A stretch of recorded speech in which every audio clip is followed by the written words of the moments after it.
Fala galera, sigo aqui improvisado e bora lá, vamos falar sobre um boato que começou a rolar sobre Dead City e sua segunda temporada, simplesmente que a gente já sabe que a primeira temporada de Dead City simplesmente está colocada de 4 a 6 anos pós os eventos do final de The Walking Dead, onde já tinha aquela passagem de um ano acontecendo, tá? E agora, para a segunda temporada, o que está acontecendo de boato, tá? Simplesmente que a gente vai ver a segunda temporada se situando um ano e meio pós os eventos da primeira temporada de Dead City. Qual é o problema de tudo isso, tá? Na verdade, esse problema ele pega especificamente na nossa esperança em relação a gente ver o reencontro de todos os personagens que a gente tanto quer ver. Pós o encerramento de The Ones Who Live, a gente ficou com essa expectativa muito grande, assim, que agora que Rick e Michonne voltaram para Alexandria, estão com o Jute, estão com o RJ, que a gente veja de uma maneira ou outra, entendeu? Acontecendo o reencontro de todos esses personagens que continuam vivos no nosso universo The Walking Dead, principalmente a gente vendo esse sexteto que estava simplesmente espalhado pelas spin-offs, reunidos novamente. A gente vê Rick e Michonne, a gente vê Daryl e Carol, a gente vê Negan e Maggie reunidos ali. Mesmo com todas as diferenças em relação ao pensamento ideal que existe entre Rick e Negan, né? Porque a gente sabe muito bem que a Michonne foi uma personagem que viu também muitas coisas se transformarem em relação à sua ideia, ao seu conceito todo que tinha em relação ao Negan. O Rick não. O Rick, quando sai de The Walking Dead, o Negan tá preso e ponto final, entendeu? Tudo que acontece de desenvolvimento do Negan, cara, é pós já o momento onde o Rick foi levado para o nosso querido Uber do nosso universo The Walking Dead, lá para o CRM, e é a história que a gente vê acontecer depois em The Ones Who Live. O problema, na real, tá? Ele pega justamente nesse ponto. A nossa esperança toda de ver esses personagens todos reunidos novamente. É esse que é o problema, tá? Só que, ao mesmo tempo, tem um fator que a gente já tem um número maior de episódios, né, colocados para a segunda temporada de Dead City, a gente vai ver 8 em relação a 6. E a gente tem também, se a gente for pegar do outro lado do oceano, o que está acontecendo lá na França. Hein?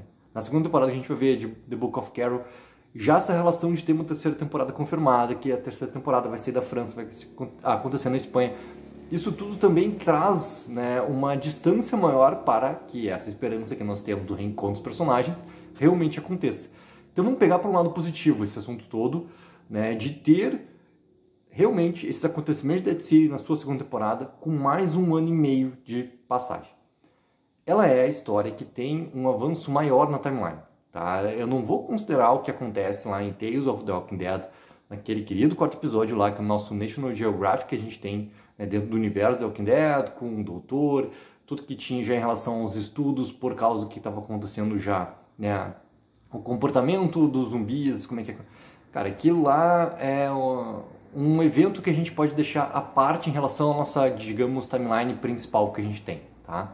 Então, assim, se a gente desconsidera aquele quarto episódio de Tales, a gente tem realmente que Dead City é o avanço maior nessa timeline principal que a gente tem. Nesse momento, galera, pô, a gente já tinha o distanciamento por causa da primeira temporada. Tu ter esse distanciamento maior, como um fator positivo, tá? Eu considero muito que talvez seja o argumento mais forte para acontecer justamente essa passagem. Que a história de Dead City, ela tá muito fechada dentro do seu próprio contexto, cara. Tá dentro do seu próprio universo de existir. E ter esse avanço também é para deixar muito mais forte essa questão da gente ter, né, esse ressurgimento do arco todo do Salvador, esse ressurgimento ali, cara, do novo santuário, do Negan principalmente, tá colocado. Pô, o Negan já vai ter uma nova Lucille, né? Então, a gente está vendo que essa passagem pode também deixar mais claro a posição que o Negan está já em todo esse confronto que está acontecendo entre as gangues e em quem está comandando que parte lá de Manhattan e tudo mais. E também deixar já uma posição muito mais clara da relação dele com a Dama. Né? A Dama que tem aquele problema, tá? A Dama, ela é a grande líder que existe ali do grupo do Croata. Ela é apresentada daquela forma com muito pouco tempo.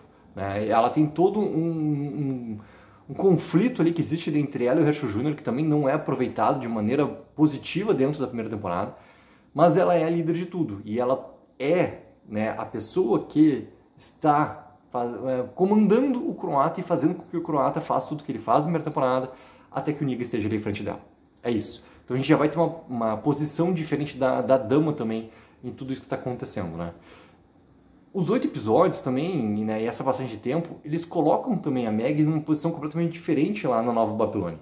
A gente já tem, né, esses vazamentos acontecendo da Nova Babilônia também estar no comando de Brix, né? Brix que é a nossa nova Hilltop ali. Então, talvez tudo isso já tenha uma aproximação também do Armstrong com a Meg, porque a gente viu já em gravações que a Meg, obviamente, volta ali para Manhattan, e o que vai acontecer nessa relação dos dois, né? Qual vai ser o objetivo da Meg? Se a gente pega esse contexto de ver um lado positivo sobre ter mais uma passagem de tempo para os eventos da segunda temporada de Dead City, o principal é o quê? Cara, que esse universo ele está tão pensado em funcionar ali, dentro dos eventos que estão acontecendo, e não se preocupar tanto com ligações que possam provocar esse reencontro todo, eu acho até algo bom, tá? Porque, para mim, não importa, cara, Dead City ele tem que funcionar independente de ter conexões. A gente já teve um sério problema no final da série principal, porque eles não podiam dar um encerramento ali para os eventos, porque as spin-offs elas iam acontecer, elas já estavam divulgadas e elas já estavam né, com conhecimento muito claro do nosso público de quem ia protagonizar tal história, onde é que tal história ia acontecer. Então não tinha como dar um encerramento.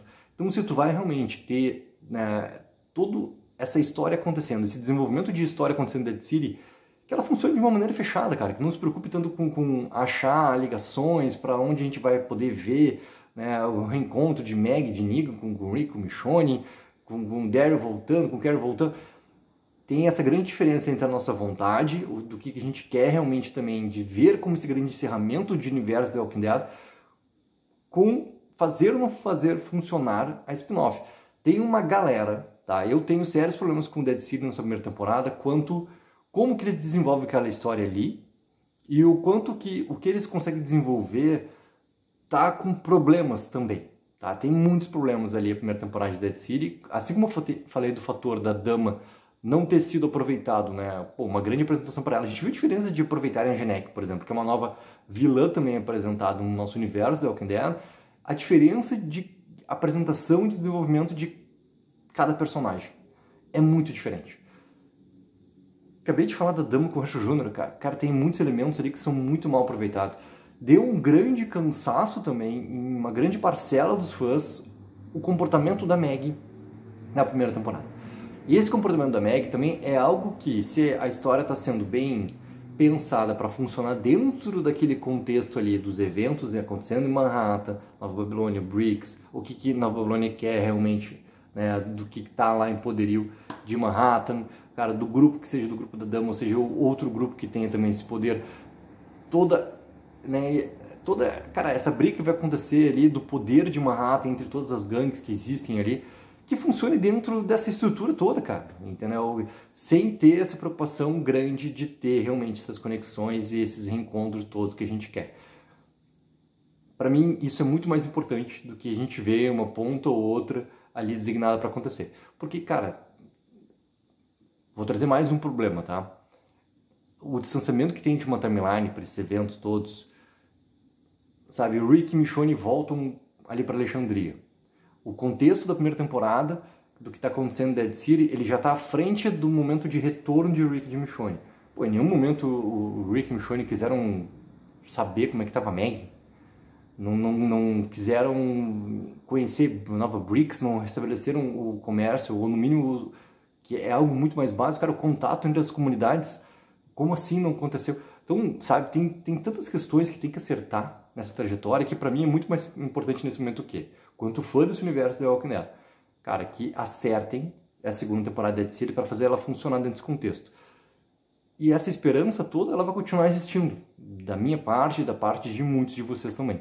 Tá? Mas o mais importante entre, né, o que começou a rolar hoje, desse boato todo, que a gente vai ter mais essa passagem de tempo acontecendo, a gente já tinha relação, né, dos vazamentos das gravações, de como é que estava esse Negan em relação ao que ele era na primeira temporada, da sua transformação no final de The Walking Dead, para remontar de novo ele lá para a 7ª e 8ª temporada, todo o arco, né, dos Salvadores, a questão do Alucide de volta, a questão do novo santuário. Cara, que tem que funcionar nesse contexto ali. Para mim isso vai ser muito mais importante também, e que acertem muitos problemas que aconteceram de como que vão desenvolver a história que eles querem contar na segunda temporada, dos problemas que aconteceram na primeira temporada. Galera, quero muito saber a opinião de vocês, coloquem embaixo nos comentários, e não esqueçam sempre de dar aquela ajuda que é mega importante de curtir o vídeo e assinar o canal. Lembrando que dia 8 de junho, cara, é o momento onde a gente vai ter exibição lá no Festival de Nova York do primeiro episódio da segunda temporada de Daryl Dixon, ou seja, se prepare que vai ter cobertura completa aqui no canal. Take 04, viva o sonho aqui!